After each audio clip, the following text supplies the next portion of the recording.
this is Chris. I'm with Credit First. I'm the owner and president.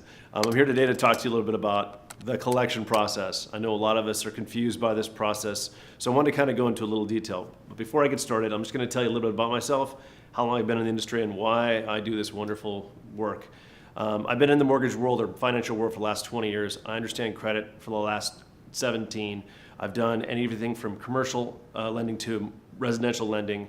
And I saw a need in the area of credit that people just weren't able to get the benefit, and they needed to get some help. So I really reached out and started understanding the law, understanding how the Fair Credit Reporting Act works, and started diving into the basis of how things are reported and the legitimacy of each account, and how to make sure the companies that are reporting this information are doing it from the foundation of that law.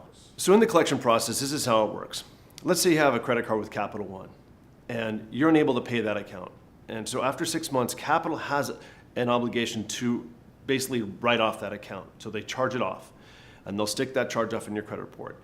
And then from there, what they'll do is they'll sell that account to a third-party debt buyer.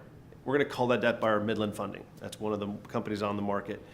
And Midland Funding now has your account. And what they want to do is they want to create a relationship with you. So they send you a letter in the mail. It says, hey, we're collecting on behalf of Capital One. They don't say they've bought the account. They say they're collecting on behalf of.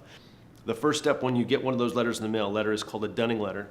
And it typically says, hey, we're Midland Funding and we're collecting on behalf of Capital One. And you have 30 days to dispute this account. And if you don't dispute this account in 30 days, then you're agreeing that this is a valid account. So if you don't dispute that account within 30 days, they have a right to report it to the credit reporting agencies, and they have a right to collect on that account. One of the things we send off is what's called a cease and desist. That letter is super important because it lists all the requirements they need to supply, and if they don't supply, they don't have a right to collect that account. That is the most important letter so that we can get them off your back. We can give you some peace of mind. You get the sense that you're no longer having to deal with that collection company contacting you, and it takes the stress off you. That's the goal in all of this, is to alleviate the stress, alleviate the frustration, get you back to where you want to go, and get you back into the credit world. And the collection process is that one thing that really kind of drives us a little nutty.